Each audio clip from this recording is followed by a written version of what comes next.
Bonjour. I'm here today with a lesson about Impressionism, which is my favorite um,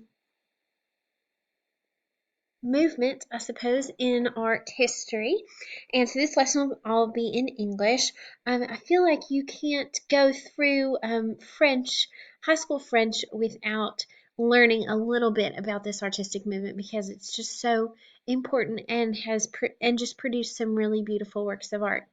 So here are just in this presentation, just what I feel are some important things for you to know. So we'll start with some important facts about Impressionism. The Impressionist painters um, painted in the late 19th and early 20th century, so that means the late 1800s and early 1900s. It began in France, so these painters were in France and in contact with each other. They experimented with light and color, and they painted outdoors instead of in a studio. So that seems crazy to us in 2000, in 2016, 17, to think that well, of course you can just go outside and paint, but that was really new to them. So, what else do we need to know about them? They rejected the rules of classical painting, which was if you wanted to be an artist, if you wanted to be a painter up until that point, you had to follow a certain technique. And you went and studied under masters who would teach you this classical way of painting, and this was the only way you were allowed to paint. You needed to use small brush, a certain I'm sorry, not the small brush strokes, but you needed to move your brush on your canvas in a certain way, use the paint in a certain way. The Impressionist painters used really tiny, small brush strokes. They often mixed the paint on the canvas itself, mixed the colors together. So you had just different things going on with the color. To them, the details were not important. They were concerned with the overall tone, feeling, or impression. This is where the name comes from, the impression that a particular scene gave to them. They painted a lot of everyday life and nature. So Impressionism got its name from one of Claude Monet's paintings.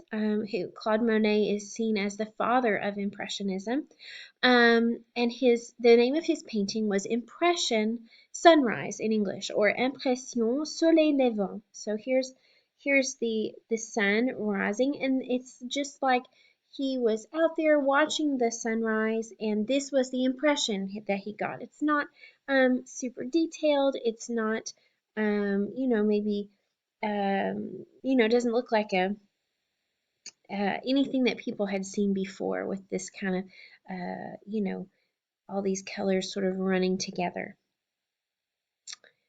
What else do we need to know? So let's contrast that to classical painting so that you know what I'm talking about. So just a moment ago I said, you if you were studying to be a painter, you had to follow certain rules. Classical painting, the acceptable things for you to paint would be scenes from the Bible, scenes from Greek and Roman mythology, royalty, obviously kings and queens before there were photographs, before there were cameras. They had an artist come and paint a portrait of them so that people would remember them, know what they looked like. Another thing you could I'm sorry, not write about, but paint would be a famous historical event. So the technique was very focused on order and clean lines, and you never would have seen all that paint on the canvas like you did in that Monet we saw just a moment ago. So here are some examples of classical painting, and you've probably seen these before. Here's the Mona Lisa. It's on display in the Louvre in Paris. This is a Last Supper painting. I think this is Michelangelo, but I could be wrong. Lots of painters did a painting of the Last Supper. So this obviously from the Bible. And then we have, this is definitely Michelangelo from the Sistine Chapel in Rome. You have, this is Adam and God, and this is a very famous piece of the Sistine Chapel. So here's another one. This is by Jacques Louis David, who was a favorite of Napoleon. And this is, from Roman times, as you can tell. Okay. Why were the Impressionists, so going back to the Impressionists, why were they the first people to paint outside? That seems so silly to us, like I mentioned before. Why wouldn't someone go outside and paint? What made this possible was the invention of paint in a tube. It was easy to transport and excuse me, would allow you to be spontaneous and say, oh, look, it's a beautiful, gorgeous day outside. I'm going to go outside and paint. Or it's raining outside and I like the way it looks. I want to go out there and do, my impression of what I see out there. Before that, artists had to mix their own paint with a mortar and pestle. And I said that wrong, I think. Uh, pestle. Um, So you might have had berries to create a red or different spices and different, things in nature that create different colors. And now we have this paint here. So it's really a pretty exciting moment in the history of art. Okay, so the Impressionists um, had a little conflict with the Académie des Beaux-Arts in French. So um, the Academy was basically like a committee or governing body. They got to decide which pieces of art could be displayed in the Salon in Paris. And so that's where all the, sort of new art would go and people would come and look at it. Um, this group of people did not approve of what the Impressionists were doing. They were experimenting with painting, and up until that point, we just wanted painting to follow the rules. So they had lots of critiques for the Impressionists, but one of them, maybe one of the simpler ones, was just these paintings are not finished yet. They're not done. That there's paint all over the canvas and it's messy. Um, because the Academy didn't want to display their works at the Salon, the Impressionists got together and put on their own show. So that happened in 1874. And some important artists in this movement were Edouard Manet, Claude Monet, Edgar Degas, Pierre-Auguste Renoir, Paul Cézanne, Paul Gauguin, Alfred Sisley, Camille Pissarro, and Berthe Morisot. And the last one is a woman, who was the first one. So here are some paintings by Edouard Manet. This one really took the world by storm because I don't know if you can see it real well in a small video, but you've got these men here um, who are fully clothed, and this woman here eating a picnic with them who is completely naked. And then you've got this little boy playing a flute. You've got this woman who I believe is serving food and drinks at the opera. And up until that point, that would not have been an acceptable model for a painting. You wanted royalty or rich people. Here are paintings by Claude Monet. He's probably most famous for his paintings of water lilies. In French, we call them les nymphéas. But he, as you saw already, the sunrise, painted all kinds of different things. But I just did a variety of his water lily paintings. So these water lilies were in his garden at his home in Giverny. And so as you can see, this is the same pond that he painted over and over and over, but depending on maybe the season and the time of day, the light is different, and so his paintings look different. That's what the Impressionists were all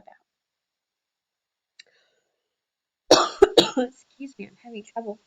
Um, oh, sorry, that was Degas. He liked to paint dancers. He also liked to paint horses, and I think even has some sculptures of dancers as well. But I love these paintings, especially this one here with the teacher there and all the different dancers. You can see them all doing different things there. These are by Renoir, Pierre-Auguste Renoir. This uh, these are all very famous. This one, Le Déjeuner des Canotiers. So there's like it's the luncheon of the boat party, I think in English. So just everyday scenes of friends and family out enjoying things. These are by Cezanne. So he did some more kind of still life type things and as well as some outdoor scenes. Then I have Gauguin, who is sometimes considered a post-impressionist, moving into symbolism. He traveled a lot to Tahiti, and so these are Tahitian women here. So you can see that the impressionists were able to influence others. So you get this post-impressionism. If you've ever heard of Van Gogh, he would be considered by some people a post-impressionist. So Monet and all them experimenting with painting is what has allowed all kinds of other uh, great artists to come after. So here are some interesting little cartoons from the time with some criticism of Impressionism, and I just feel like they are just interesting. They're funny. So here is um, the exposition, where you can go and see these Impressionist paintings. And look, here's a police officer here. There's no words here at all, but this police officer or security guard of some kind, and then you have this woman who's obviously pregnant, and he's warning her, to stay away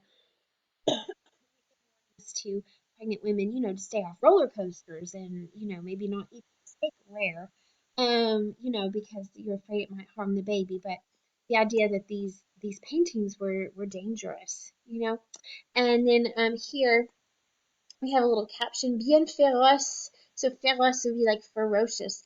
Les Turcs achètent plusieurs toiles à l'exposition des impressionnistes pour s'en servir en cas de guerre. So here we have the Turks, from Turkey, bought several of these paintings from the Impressionists exhibition to save in case they needed to go to war. So here they have these people charging at them with muskets or whatever you might have called them in those days. And they are running away in fear when they see these paintings. So I find those quite comical. Anyway, I hope that my rambles have taught you a little something about Impressionism. I would like you to enjoy looking at some paintings by the Impressionist artists this week. So please let me know if you have any questions. Have a great day.